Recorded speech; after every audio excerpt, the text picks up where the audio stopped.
En esta ocasión tendremos una conversación con compañero, colega, amigo, director ejecutivo del Laboratorio de Inteligencia Artificial Aplicada, el doctor Ulises Cruz.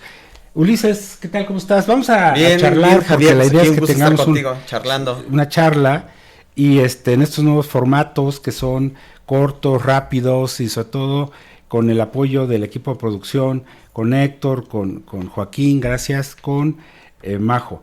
Voy a presentar a Ulises. Él también participó, es uno de los autores del libro que recientemente editó el Instituto de Comunicación Política, pero sobre todo el Laboratorio de Inteligencia Artificial. Ulises Cruz Valencia es doctor en Ciencia de Gobierno y Política por la Benemérita Universidad Autónoma de Puebla. Es miembro del Sistema Nacional de Investigadores Nivel 1 del SNI, profesor de tiempo completo, estuvo durante mucho tiempo, ahora ya está de tiempo completo como director ejecutivo del IALAB, pero él estuvo en el Instituto de Investigación Aplicada y Tecnología de la Universidad Iberoamericana en la Ciudad de México, y él trabaja mucho la investigación sobre discurso político, spots, debates, desarrollo de algoritmos para predicción de tendencias electorales. Hay dos temas que él maneja muy bien: el discurso político, el análisis del discurso político, y lo otro que es el desarrollo de algoritmos para hacer análisis predictivo en tendencias electorales. Ahora, vamos a dividir esta parte de los algoritmos, los vamos a ver en una próxima reunión de trabajo, de una próxima plática, y ahora vamos a abordar el discurso. El discurso político, cómo se ha transformado en el tiempo el discurso político, y sobre todo con los nuevos medios sociales, en este caso sociodigitales, cómo es que el discurso político no solo se ha fragmentado, no solo se ha segmentado en términos de a quién va dirigido, no solo ha cambiado la manera de emitir el discurso, hablando del modelo de comunicación, ¿no? Emisor, claro, receptor, canales, cómo los canales se han modificado, cómo el receptor es otro porque recibe discursos fragmentados, ¿no? Sí. En canales distintos, y cómo ahora el emisor tiene que adaptarse, y hablando de la comunicación política, de las campañas electorales, cómo tiene que adaptarse a los nuevos modelos. Bienvenido a Cuarto de Guerra, Ulises. Pues muchas gracias, Javier, es un gusto estar colaborando aquí contigo, estar aquí también con la gente que nos puede ver detrás de la pantalla, y efectivamente creo que esta parte de poder analizar el discurso político, y más que estamos entrando en temas electorales, ya estamos a un año, menos de un año prácticamente de que empiecen las campañas. Entonces creo que ahorita también es la efervescencia y también es el punto para poder hablar sobre cómo el discurso político va a moldear justamente las preferencias electorales. Sabemos que en una campaña es multifactorial, no solamente es el discurso lo que puede motivar la intención del voto, sino también hay otros elementos que están en juego, pero el día de hoy nos vamos a entrar en el discurso político, que a mí se me hace como uno de los temas más interesantes. Ahora, el discurso político no es este documento que leen los candidatos, los políticos en un evento público, digamos, comúnmente dice, ¿dónde está mi discurso, no? Y están pensando en un texto. Claro. El discurso político es el mensaje, ¿no? Sí. Y la manera de estructurarlo depende del tipo de público, del tipo de canal. ¿Por qué no vamos desglosando, te parece? Sí. O sea, desde el emisor, el canal, el receptor y luego los modos, ¿no? O sea, en el caso de las campañas electorales, tú hiciste un análisis muy interesante apoyado en Benoit, que es un teórico que hizo un análisis muy extenso, sobre todo en lo que se refiere a los spots políticos, y hablaba, por ejemplo, en una clasificación de los discursos de aclamación, de ataque y de defensa, ¿no? Entonces, vayamos desmenuzando. Pues como dice Jack el Destripador, vayamos por partes. Exacto. ¿No? Saquemos el machete. Hagamos la disección de la parte discursiva, ¿no? A ver, empecemos. Los canales. ¿Cómo han cambiado los canales? Claro, yo creo que siempre es importante y de repente en algunas charlas en las que hemos coincidido y hemos dado también, cómo cambió el modelo de comunicación. Si tú recordarás, y particularmente tú que ya tienes tiempo aquí recorrido, el modelo de comunicación cambió de estar centrados en los medios de comunicación como la televisión, la radio, medios electrónicos de comunicación, televisión, radio, prensa. Cambió sustancialmente, ¿no? Eran ellos los que teóricamente eran más cercanos a las necesidades de la sociedad, en donde tenían que defender la objetividad, la veracidad de la información, y que justamente eran ellos quienes abrían y cerraban los temas de interés público. Si tú recordarás, ciertamente eso no significa que eran los únicos que estaban legítimamente autorizados para abrir un tema público, pero sí quienes tenían esa parte de, digamos, la mano en la llave, ¿no? ¿Por qué? Porque los políticos también podrían poner un tema, pero que fuera de relevancia pública, pero eran los medios quienes en la evaluación y en el filtro decían qué tanto interés, qué tanto atendía ese tema al interés público o a un interés privado. Y entonces después, si tú recordarás, se medía la audiencia a través de sondeos o encuestas, y generalmente era una audiencia que estaba pasiva en teoría, no fluye a la velocidad que fluye hoy, ¿no? Por ejemplo, Dominique Bolton hace una definición precisamente de la comunicación política y dice que la comunicación política es la lucha esta discursiva precisamente entre aquellos actores que tienen que están autorizados para emitirlo, ¿no? Exacto. Que sean los políticos, claro, los medios, la clase política, los medios de comunicación y la opinión pública. La opinión pública. Por eso ahorita que refieres a la opinión pública determinaba el valor de quien emitía el mensaje. Exacto. Y luego esta lucha de contrarios, que al final es un proceso dialéctico, ¿no? Determinaba la importancia de los actores, ¿no? Y era interesante porque el modelo justamente de Jean-Marc Ferry y Dominique Bolton, que se llamaba El Nuevo Espacio Público, no sé si te recordás, su libro se llama El Nuevo Espacio de Geriza, por cierto, que se publicó en 2009, 2010. Más o menos ellos decían que había tres actores legítimamente autorizados para poder hablar de estos temas públicos. Y entre ellos lo interesante es que siempre había una especie de equilibrio, es decir, ni los medios podrían tomar relevancia en la apertura y los cierres, ni tampoco los políticos, y bueno, aunque la audiencia no era algo pasiva, pues bueno, decía que un poco Jean-Marc Ferry, Dominique Bolton dice, cuando se rompe ese equilibrio, entonces priva una de las voces de los actores, ¿no? Pero se centraba en los medios, o sea, los medios eran realmente quienes tenían esa vocación por poder defender y atender el interés público, ¿no? Y el modelo mediático entonces ya está totalmente fuera de contexto. Claro, esa es la parte interesante. ¿Cómo cambió cuando entran las redes sociales? Si te das cuenta, los medios de comunicación, valga la redundancia, mediaban entre la clase política y la opinión pública. Oye, y entonces de repente tenías acceso, pues cuando te entrevistaban en la calle, oiga, ¿usted qué opina sobre determinado tema? ¿No? Ahí es donde le da un poco de voz. Pero hoy en día, por ejemplo, vemos cómo las redes sociales, para empezar, tienen un contacto directo con esa clase política. Pero regresemos un poquito. ¿Qué pasa con el modelo mediático el que te refieres? Estamos hablando de radio, televisión, no streaming, ojo. Sí, no, televisión abierta o por cable. Y luego tenemos la prensa escrita. De acuerdo al último reporte de la Universidad de Oxford y del Instituto Reuters, ¿no? Del 2026, habla cada vez más de una caída en la confianza y sobre todo en de los ciudadanos o los usuarios, cómo acuden a enterarse de las noticias a través de estos medios, ¿no? De hecho, mis amigos que son radiodifusores o trabajan en medios tradicionales, pues me dicen, ya no digas eso. Le digo, es que no es lo que yo diga, y es lo que dicen los números, y además es lo que el usuario está manifestando. Es decir, estamos mudando de un modelo de comunicación política que está basado en medios tradicionales, claro, a un medio hipersegmentado apoyado en plataformas digitales. Claro, porque la misma definición de Walton lo decía, los 3 actores que están legítimamente autorizados para poder expresarse sobre la cosa, sobre los temas públicos, y entonces estos eran los 3 actores legítimamente autorizados. ¿Qué pasó cuando entró justamente las redes sociales y cuando estamos en este contexto de Web 2.0? Que esta potestad que tenían estos 3 pasó a una audiencia que se pudo expresar de manera directa y que no necesitaba necesariamente ese filtro. Tú lo has dicho.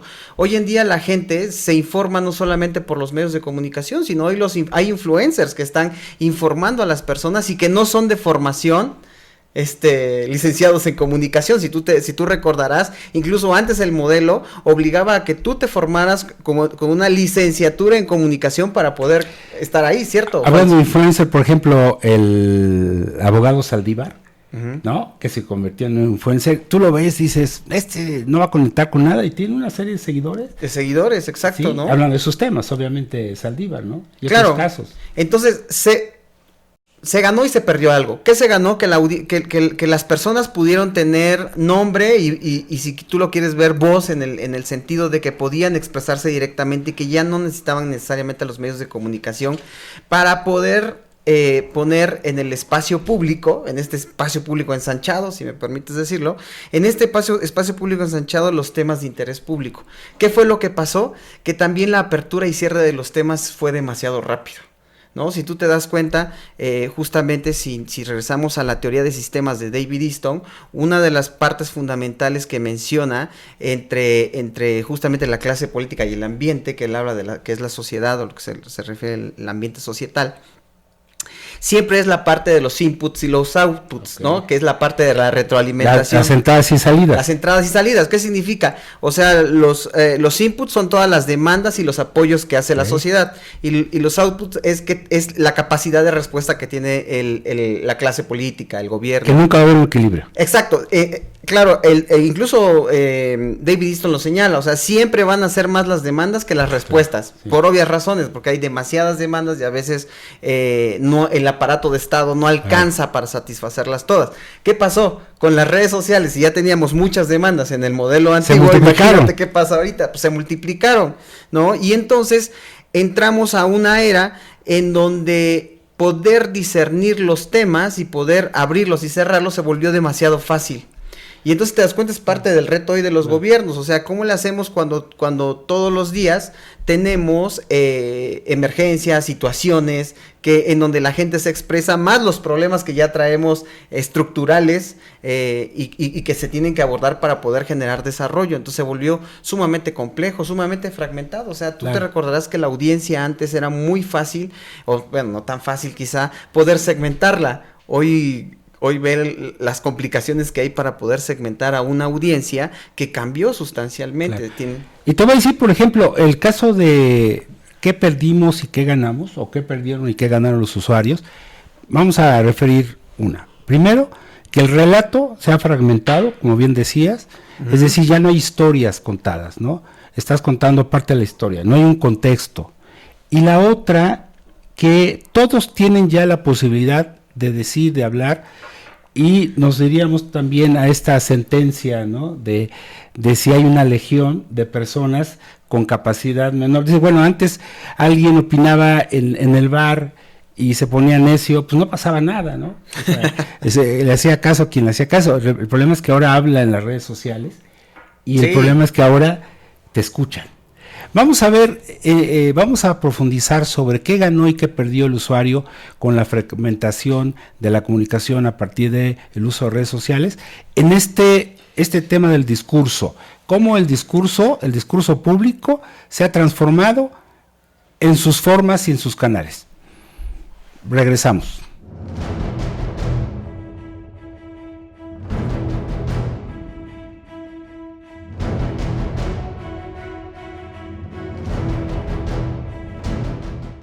Volvemos a Cuarto de Guerra, el podcast, y estamos platicando con Ulises Cruz. Él es el director ejecutivo del Laboratorio de Inteligencia Artificial, pero un experto en discurso político. que además tienes una consultora que se llama Todo es Discurso. Todo es Discurso, www.todesdiscurso.com, ahí por si por quieren ahí visitarla. ya que nos permites. No, pero además te voy a decir, así como decimos, él refiere Todo es Discurso, yo creo que extraes este sentido de todo comunica, ¿no? Exacto, todo comunica. Bueno, y si todo comunica, Ulises, por ejemplo, ¿qué es lo que está perdiendo el usuario? Y sobre todo nos quedamos con la interrogante de si el discurso público sigue siendo discurso público o ya hay un discurso privado, es decir, un discurso privado que se convirtió en público por su naturaleza, o es público porque lo emite un ente público. Un ente público. Entonces, ¿cómo hacemos esa diferencia? Pues no sé, fíjate, justamente ahorita en la pausa comentábamos esta parte de cómo lo público y lo privado antes parecía que estaba perfectamente delimitado y hoy se vuelve demasiado complejo, ¿no? Es decir, de repente yo con mis hijos están aquí y les digo, eso que el celular es algo público, ¿eh? No es algo que tú puedes usar en privado. ¿Por qué? Porque estás ahí conectándote a través de muchas personas, incluso te decía ahorita, ¿qué pasa si de repente por error inicias un live en Twitter, ¿no? Y estás en tu casa y tú estás ahí, te están viendo miles de personas o tus seguidores. Entonces eso como que se difuminó, pero justamente te decía yo, tú, por ejemplo, ¿cómo viviste esta parte de este cambio de lo público y lo privado? Porque obviamente a ti te tocó esta parte donde estábamos en este modelo tradicional, te toca también el cambio de las redes sociales. ¿Crees que yo tengo muchos años? ¿A eso te refieres? No, pero sí nos puedes dar un símil, por ejemplo. No, o sea, yo usaba una buena perspectiva. La tableta de Moisés para... No, una piedra con cincel. No, pero seguro la aprecias mucho más que yo, ¿no? Es este cambio en lo público y lo privado que incluso Arendt lo pone ahí en la mesa, ¿no? Lo plantea. Fíjate que yo creo aquí que, para empezar, ¿qué es lo público y lo privado en términos de la acción del gobierno, de los servidores públicos? Pues no hay una distancia ya, ¿sí? En el momento que tú eres un hombre público, todo lo que haces o dejas de hacer se convierte en público y ya no, lo privado se terminó. Es decir, ya no hay cuestiones privadas. No, es que mi vida privada, no existe vida privada, todo es pública. ¿Por qué? Porque la ventana que significa bueno, vamos a decirle así, porque todos leemos el celular de manera vertical. Dice que aquel que va por la calle con la frente en alto es porque se le acabaron sus datos o no tiene señal de internet. Pero vivimos relativamente atados al dispositivo. Y entonces el dispositivo ahora nos da esa ventana, como bien lo dices, al mundo, sin saber incluso que lo puede hacer. ¿Te acuerdas qué pasó con creo que Michelle se llamaba la senadora, que se apellidaba, y que tenía un Zoom en la pandemia? Sí. Y entonces prendió su cámara y pero no se dio cuenta que estaba activa la cámara precisamente. Sí. Y salió ella vistiéndose, ¿no? En su vestido. Es decir, hoy en día todo lo podemos ver. Claro, el tema es que en esa ruptura de lo público y lo privado, justamente lo que sucedió es que también el discurso, por hablando de discurso político, también modificó partes de sus objetivos, aunque se sigue manteniendo, y voy a regresar aquí un poco a primero la distinción de la comunicación del discurso, ¿no? Entonces siempre a mis estudiantes les digo, ¿cuál es la diferencia entre comunicación y discurso? Y entonces se quedan así, como, pues no la sé. Entonces, una de las cosas que teóricamente puede distinguir la comunicación del discurso es que la comunicación se refiere al proceso comunicativo, que tú lo mencionabas justo al principio, y el discurso es el dispositivo a través del cual nos podemos hacer toda la parte del ciclo. Entonces es usualmente cualquier manifestación o expresión, en específico el discurso político, orientada a persuadir o a un votante de que yo soy el mejor candidato en la evaluación que hace referente del otro. Entonces, este dispositivo hoy en día está más que nunca vigente porque es a través del texto que nosotros podemos empezar a hacer inferencias, lo cual, claro. Si te das cuenta, los Large Language Models, que los modelos grandes de lenguaje o grandes modelos de lenguaje, generalmente es lo que hoy está en boga, ¿no? O sea, pues ve ChatGPT, ve Gemini. Y entonces eso significa que hoy el discurso político podemos seguirlo y podemos perfeccionarlo para saber cómo aquellas personas que se dedican a la política y en un contexto electoral pueden utilizarlo para lucir preferibles ante el electorado, ¿no? Y entonces yo siempre usualmente empiezo por ahí, y particularmente, yo no sé tú has escrito ahí La Guerra de los Spots, que se los recomiendo. Que ahorita lo voy a comentar. Exacto, pero has hablado del modelo de Benoit. Ajá. Bueno, no sé tú qué pienses, pero a mi juicio es uno de los modelos que explica de manera sencilla cuáles son los 3 elementos discursivos a través de los cuales un candidato puede diferenciarse de otro. Pero no sé tú qué piensas. Bueno, ahorita vamos a ver la clasificación que hace Benoit, pero yo quería agregar un aspecto. Así como todo comunica, todo es discurso, también es la política simbólica tiene elementos que forman parte del discurso o se convierten en el discurso. Claro. Si yo hago este puño, lo levanto, este es discurso. Claro. ¿Sí? Es decir, hablo de fuerza, de poder, de una arenga incluso, ¿no? Sí. Si lo agito, es discurso. Si lo hago con la mano izquierda, es discurso. Claro. ¿Sí? Porque estoy hablando de una orientación ideológica que tiene que ver con una lucha política. Sí. Entonces, esos elementos que tienen que ver con la política simbólica también comunican, ¿no? Sí.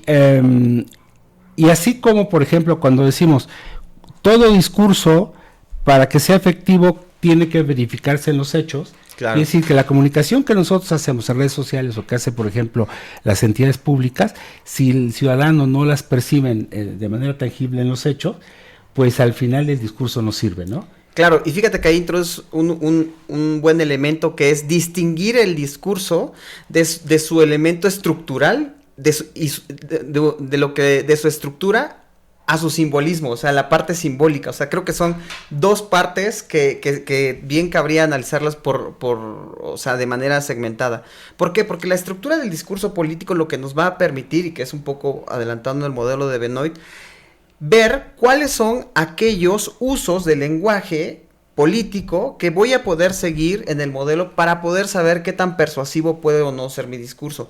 Pero la otra parte y el complemento es la parte simbólica, ¿no? Es decir, ¿qué es lo que yo estoy expresando? Y tú bien lo decías, ¿no? O sea, si yo hago un lenguaje, hago una seña, simplemente el uso del tono, ¿no? Si tú de repente aquí estás y me dices, a ver, yo lo que quiero decirte es, claramente eso es una señal, porque detona un framing. Si te das cuenta, claro, toda la parte teórica del framing es súper interesante, porque si tú utilizaras esa forma para corregirme, la audiencia que nos está viendo diría, lo está regañando. ¿Por qué? Porque es el framing, la carga simbólica que tú le das al uso de la palabra. Ahora, en el análisis del mensaje, en este caso del discurso, por ejemplo, los discursos convertidos en spot, un spot político es un discurso que está encapsulado en un formato, ¿no? Yo les recomiendo, y ya lo mencionaba aquí Ulises, este libro que publicamos hace un par de años, que se llama La Guerra de los Spots. Es un libro producto de la tesis doctoral que presenté en la Universidad de Anáhuac. Es persuasión y desafección política en las elecciones de México. Y aparte de todo el soporte, digamos, teórico, es una investigación. Tengo aquí diferentes hallazgos que resultaron de la investigación, tanto cualitativa como cuantitativa, y una de las definiciones aquí, por ejemplo, de los mensajes es estos, por ejemplo, ¿cómo puedes identificar el contenido en este caso de un mensaje? Con un sentido central y periférico, ¿no? Central es el mensaje que tú quieres decir, y el periférico son como los adornos, la música, lo que tú decías ahorita, el tono, los colores. Y a veces en la comunicación lo que hacemos es que le damos más importancia a lo periférico, es decir, a los adornitos. A los elementos que al mensaje central. Pero hay un problema ahorita en las redes, que casi la mayoría de los usuarios se enganchan con lo periférico y no lo central. Claro. ¿No? Claro. Sí, de repente le damos más peso al formato, o sea, ¿qué es lo que hace que luzca mejor, más que al mensaje mismo? Y por eso justamente ahora que tenemos toda esta parte de las redes sociales y que nos permite seguir los patrones, es decir, un político da un discurso que podemos seguir a través de ciertas categorías y nos permite ver cómo ese discurso pega particularmente en la parte de los comentarios, qué es lo que está comentando la gente por esto mismo. Y ahí vemos cómo de repente cosas que el político pasa desapercibidos, la gente lo retoma. ¿Por qué? Porque de repente a veces le da más peso a otros elementos que a un mensaje que parece ahí que está, que es solamente parte de ese discurso enunciado, y resulta que tiene mucho significado para las personas, y es por eso, porque de repente no le damos el peso que tiene, ¿no? Exacto, y ahí es donde entra precisamente los frames, ¿no? Claro, toda la parte del framing. Y incluso los medios de comunicación que cubren algunos eventos, digamos, políticos, públicos, le dan más o destacan de manera más importante todo lo accesorio, lo periférico, y el mensaje central lo hacen a un lado. Claro, y bueno, para quien no sabe ahí y que nos esté viendo qué es un frame, cuando hablamos, Javier y yo somos colegas. De framing, son elementos retóricos que se puntúan y seleccionan de la realidad para poder detonar una idea. Por ejemplo, si yo a ustedes les digo, imagina que vas caminando y de repente a tu derecha hay un edificio y está saliendo humo, bajas la mirada y viene corriendo un señor intentando alcanzar a una señora y a lo lejos se oye una sirena. En automático, si yo les pregunto qué es lo que sucede ahí, muchos van a pensar que sucede un incendio, ¿no? Cuando la realidad puede estar totalmente alejada, puede que sea simplemente una práctica de la estación de bomberos que estaba en la esquina. Pero ¿qué pasó? Como yo puntué y seleccioné esos elementos de la realidad, los llevó a pensar que era un incendio. Por eso los frames, los encuadres, son haceres guiados. Y generalmente los políticos, ahora que te metes esta parte simbólica, lo que hacen son haceres guiados, ¿no? Por ejemplo, si yo a la audiencia le dijera, bueno, ojalá que esté bien, ya saben quién, ¿no? Esa estructura se quedó, que si yo digo ya sabes quién, ya hay muchas personas que van a decir, ya sé de quién está hablando, pero yo no estoy hablando de nadie. Exacto. Pero yo no estoy hablando de nadie, o sea, yo solamente estoy repitiendo algo que una persona con un frame lo pudo posicionar bastante bien. ¿Y por qué pienso en AMLO? Porque hay algo dentro del framing que se llama el efecto priming, no sé si te acordarás. Exacto. ¿Qué es un efecto priming? Es el atajo que yo tengo mental para poder llegar en esa persona. Entonces yo digo, ya sabe quién, y el priming me lleva a pensar en esa persona porque es un atajo mental. Sí, y hay una serie de referencias a personajes, incluso la lucha política electoral, los sobrenombres. Se da mucho en el caso de la policía. ¿Te acuerdas el asesino de Cumbres, el mateaviejitas, todos esos apócopes que utilizaban algunos delincuentes, el mochaorejas, se convirtieron en parte del imaginario colectivo? Y hoy el discurso utiliza ese tipo de atajos. Claro, ¿no? De atajos mentales. Para ubicar a ciertas personas. Por eso, fíjate, esto que decías, hay Denise Young y James Druckmann hablan de estos encuadres en contextos de competencia, por ejemplo. Y entonces, una de las cosas, porque ves que está esta idea de una verdad, la máxima de Goebbels, ¿no? Una mentira repetida 1000 veces se convierte en verdad. Bueno, pues ahí lean a Denise Young y James Druckmann, y ellos hablan de la fuerza del encuadre. ¿Qué es lo que dicen ellos? Cuando un encuadre fuerte se encuentra con un encuadre débil, generalmente el primero es el que va a pesar más en la persuasión. ¿A qué me refiero? Porque parece que hablo ahí abstractamente. Se refiere a que, por ejemplo, si alguien me corrigiera a mí y me dijera, porque cometí un error en el trabajo, y me dijera, oye, yo te pido, que por favor para la otra, pues pongas más atención. Entonces eso... voy a quedar tranquilo y decir, bueno, me corrigió. Pero imagínense que esa persona viene y me dice, no, hombre, de todas las personas que pude haber contratado, tú eres la peor que se pudo haber instalado porque no sabes hacer tu chamba, ¿no? Imagínate, este es un encuadre fuerte versus un encuadre de, ¿por qué? Claramente, si me voy a mi casa, ¿qué creen que va a pesar más en mi ánimo? Supongamos que son dos personas, ¿qué creen que va a pesar más en el ánimo? Pues este segundo, que es un encuadre en donde está cuestionando de manera severa mi actividad profesional o cómo yo me desempeño en esa actividad profesional. Y entonces a eso se refiere. Por eso en esto que decías hay que pensar más cómo yo puedo hacer discursos políticos con un encuadre fuerte más que pensando en la repetición. Claro. ¿No? Claro. Ahora, vamos a un corte, vamos al tercer bloque, y antes de irnos, quiero comentarles que regresando, hablaremos de esta clasificación de Benoit, que es estos mensajes o discurso de aclamación, ¿no? Que son por parte del emisor, de ataque y defensa, ¿no? Es el otro. Entonces, de hecho hay una serie de investigaciones, yo también aquí recuperé en el libro algunos elementos, y que por cierto lo pueden encontrar en cualquier librería del país. GEDISA tiene una distribución muy importante, lo pueden bajar de Amazon. Entonces regresamos con la clasificación del discurso político, seguimos con el doctor Ulises Cruz.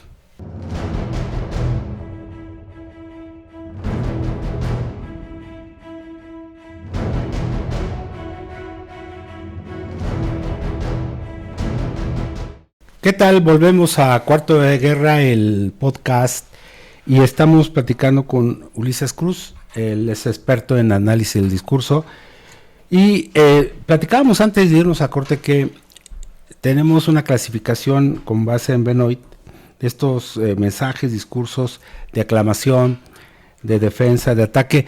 ¿Por qué alguien hace más aclamación? Y vamos a ir traduciendo a qué se refiere. ¿Por qué alguien defiende más o por qué alguien ataca más?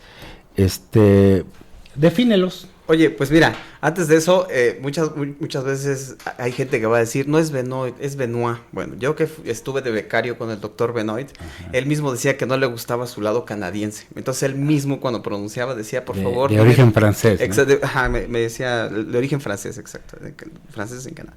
Y dice, por favor, dime Benoit. Entonces él mismo se refiere a... Estamos haciendo una aclaración. Estamos haciendo la aclaración, si no van a decir, no, es Benoit. Hablo en francés. Pero si lo quieren decir, exacto.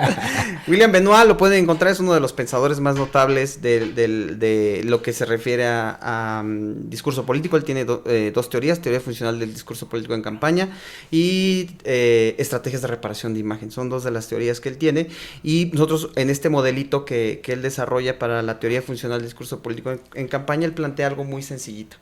Dice, para que un candidato se pueda diferenciar de otro y luzca preferible ante el electorado, dice, ejerce tres funciones principales, que es la aclamación, el ataque y la defensa. La aclamación es cualquier manifestación o expresión orientada a posicionar de manera positiva a un candidato. El ataque es cualquier forma de expresión, oral o escrita, que tiende a dañar la reputación del candidato opositor para disminuir su base de apoyo electoral. Y la defensa es una estrategia orientada a minimizar el efecto de un ataque. Y entonces ahí viene, en la defensa particularmente, Benoit dice que hay tres posibles acarrea tres. Bueno, voy a hablar de los costos-beneficios de cada una de estas. El ataque dice que generalmente son muchos beneficios porque ningún candidato hablaría mal de él, o sea, ninguna llegaría y diría, oye, soy el peor candidato del mundo, vota por mí, pues no lo va a hacer, entonces no tiene ningún costo. Claro. El ataque y la defensa sí. Pero el ataque y la defensa sí. El ataque tiene un costo y un beneficio. El beneficio es que si tú logras poner en tela de juicio con un cuestionamiento al opositor, le vas a mermar su base de apoyo. Pero si lo haces mal, puedes lucir como injurioso o deleznable ante ese electorado. Por eso no es tan fácil andar haciendo ataques a diestra y siniestra, sino deben ir bien planificados.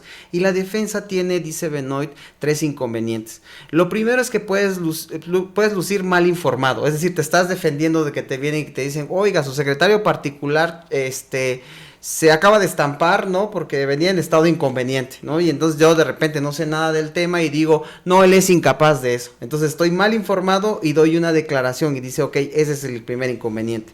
El segundo inconveniente es que parezcas más a la defensiva que defendiéndote, y sucede muy a menudo. Es decir, el político lo que hace es que tú le estás diciendo, le estás cuestionando, y entonces en vez de mantener una apertura abierta, de repente se porta más como pareciera como no me preguntes, ¿no? Sí, pero aquí es importante y hay que identificar el sentido estratégico del diseño de este tipo de mensajes. O sea, definimos de manera estratégica si aclamamos, si defendemos o si atacamos.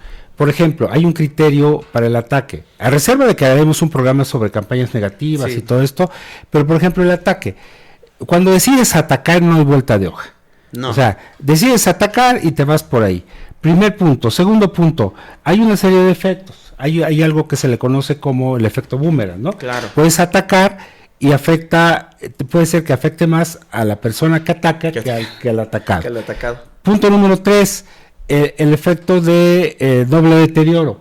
Es decir, afectas al que atacas, pero también sales tú afectado. O sea, el ciudadano, el usuario, en este caso el elector, no le gusta muchas veces que alguien ataque, a menos que el ataque esté bien argumentado, ¿no? Y 4 es el efecto de esta actitud que ustedes pueden adoptar de estar únicamente sobre la persona que vas a atacar. A ver, aquí, sí. En la investigación que hicimos en el 2021 sobre las elecciones intermedias, encontramos entre los hallazgos, por ejemplo, que el partido en el poder, en este caso Morena, atacaba más. Sí, cuando la oposición se supone en la lógica que debería atacar más al gobierno. Sí. Y resulta que al final Morena en el gobierno atacaba más a la oposición que el propio partido del poder, ¿no? En este caso la propia oposición. Entonces hay que analizar. Luego en el caso de la aclamación, mejor dicho, en el caso de las campañas negativas, hay una concepción de que no necesariamente son negativas en el ánimo de la gente, sino pueden ser positivas en el compromiso cívico. ¿Por qué? Porque tienes que argumentar para que te crean. Si no, son pues ataques infundados, ¿no?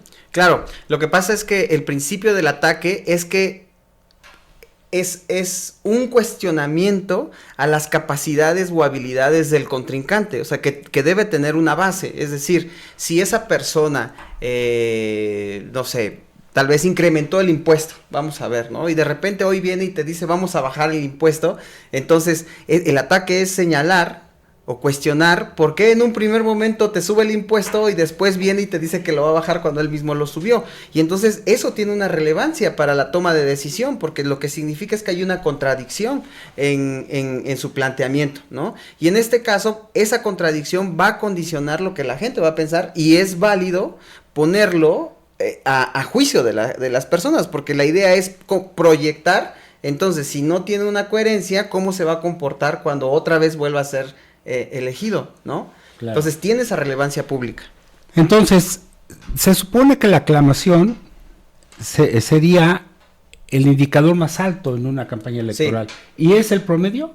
Sí. ¿O las de ataque sería el promedio más alto? No, de hecho, mira, toda mi tesis, yo analicé 3.180 spots hasta el 2015, agarré la base que tenía el INE y algunos que yo encontré desde Vicente Fox hasta las intermedias del 2015, y por ejemplo, lo normal es que haya campañas positivas.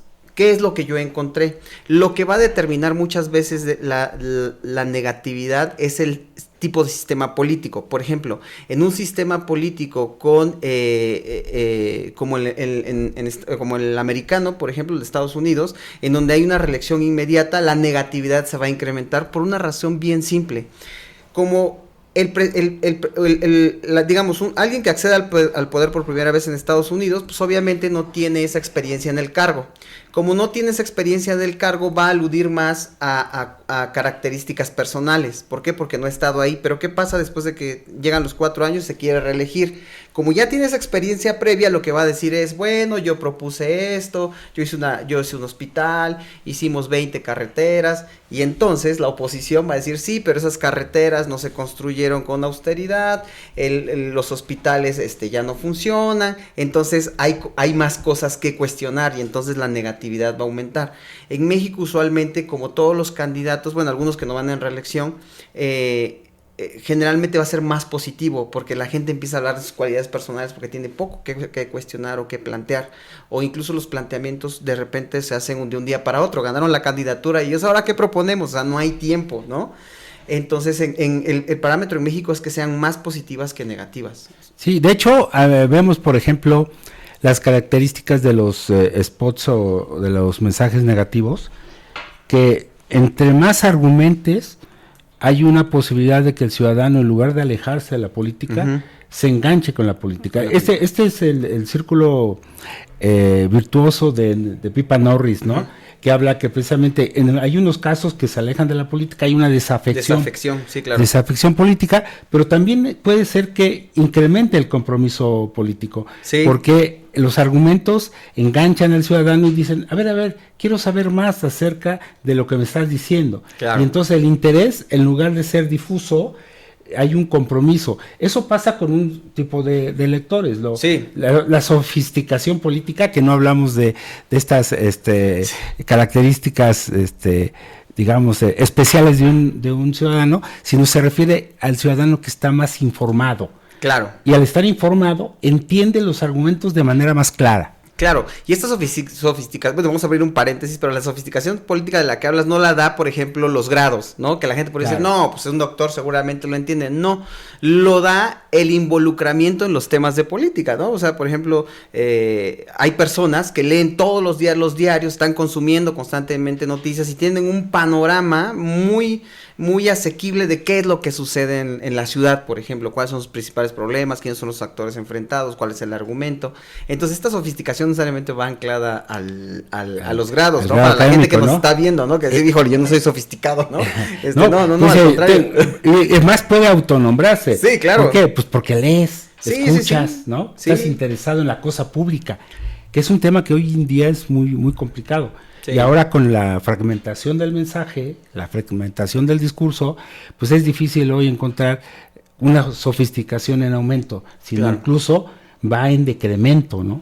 Claro, también porque los índices de lectura y de consumo de noticias han bajado, y hoy también las fake news generalmente han también distorsionado esta parte, y de repente, para que pasamos esta lógica de redes sociales, es que solamente aquello que es entretenido de repente se consume, ¿no? Es decir, leo menos porque me entretengo más, y entonces como leo, si ya de por sí leer nos cuesta trabajo, imagínate leer sobre política, que no a muchos les gusta, pues es todavía un poco más complejo y hace que eso también sea más limitado. Pero fíjate que a mí siempre me gusta hablar de estos temas porque de repente la gente cree que atrás de un spot o de un mensaje político, pues es así como de, pues ¿quién lo hizo, no? Seguramente no hay nada, pero hay una serie de conocimiento muy vasto, o sea, tú ahorita lo estás señalando. Lo testeas incluso, ¿no? Claro. De hecho, por ejemplo, las campañas negativas, que pudiese parecerse que es un grupo de personas, ¿no? Ahí dedicadas a denostar a alguien. Las campañas negativas tienen todo también una ciencia detrás. Sí. Y yo tuve la oportunidad de presentar una ponencia en un congreso en Santo Domingo, en República Dominicana, y se llamaba ¿Por qué funcionan las campañas negativas? Las campañas negativas, como decíamos, no necesariamente son negativas en términos de la connotación que pueda tener. Digamos que están satanizadas. Sí. Ahora, hay que diferenciar con los nuevos dispositivos, en este caso digitales. Están, por ejemplo, las campañas negativas, las campañas, en este caso negras. Las campañas negativas son las que marcan un signo positivo y un signo negativo enfrente, ¿no? Las campañas de contraste... En términos antagónicos, ¿no? Exacto, en lucha de contrarios, ¿no? En el caso, por ejemplo, de las de contraste, tú dices una cosa y yo digo otra y vamos a contrastar entre lo que supuestamente dices y lo que yo digo, ¿no? Las negras son aquellas donde no hay un emisor, pero al fin, un emisor visible. Claro. Y al fin de la historia, estas características se quedan cortas con la nueva categoría que vemos en redes sociales de guerra sucia. De guerra sucia, sí, claro. ¿Sí? Con anonimato. Sí, claro. Con denostación, con insultos. Con insultos, claro. Con violencia de género. Y que además tú también has consignado. Sí. En este tipo de mensajes, ¿no? Sí, lo que pasa es que el anonimato generalmente tiende a condicionar hoy, o sea, creo que ahí hay un tema muy, muy vasto, pero creo que habría que replantear la idea de libertad de expresión, o sea, ¿qué tanto una persona puede tener una cuenta para denostar a alguien más, ¿no? Entonces creo que ahí... Nos está haciendo señas porque ya nos vamos a ir, pero este tema es interesante. Sí, bastante. Quiero comentarles que Ulises fue parte del equipo que armó una investigación que estamos por publicar, que vamos a darles la primicia. Se llama porque ya está prácticamente en imprenta, se llama La máquina del odio. Y además, así como es un experto en análisis y discurso, particularmente se ha enfocado la investigación de Ulises en el discurso de odio. Y el discurso de odio desde el anonimato es un tema muy interesante que necesitamos abordar, necesitamos hacer un programa específico, necesitamos demostrar y sobre todo hablar de las víctimas, ¿no? Claro, y del principio, ¿no? O sea, ¿de dónde viene esta parte del anonimato como acicate para ejercer una mayor violencia? O sea, ahí si ustedes pueden ver, digamos, para ahí adelantarles, el experimento de la cárcel de Stanford, van a poder encontrar mucho de esto que seguramente va a ser el pie para tu charla. Fíjense, ahí entonces, por un lado hay que diferenciar las campañas negativas y otro hay que diferenciar las campañas sucias basadas en discurso de odio. ¿Sí? Sí. Nos vemos la próxima emisión de Cuarto de Guerra. Fue pues un gusto tener en este espacio a Ulises Cruz. Vamos a seguir platicando sobre comunicación política, sobre inteligencia artificial, sobre pues ciencia política, sobre algunos autores que traemos también en cartera. Habrá otros colegas que estarán discutiendo aquí en esta mesa. Lo importante es que en este Cuarto de Guerra entendamos por qué las estrategias de las campañas electorales tienen un sustento importante, teórico, metodológico, empírico también. O sea, ¿qué significa empírico? Con pruebas, ¿no? Hoy en día ya no podemos hacer campañas con olfato, ¿no? Con intuición.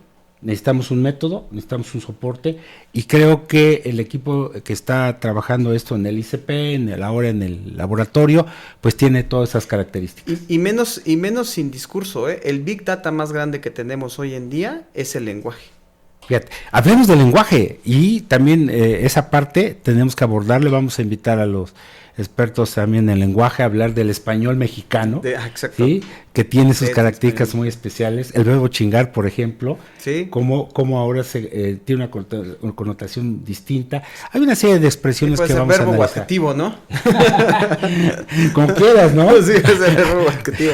Así es el lenguaje. Lo podemos usar, está en la Real Academia de Lengua Española. O sea, está autorizado. O sea, podemos decir que somos chingones sin problema, ¿no? Sí, sin problema, sí. Sí, porque además lo somos. Gracias, nos vemos en la próxima emisión de Cuarto de Guerra, el podcast.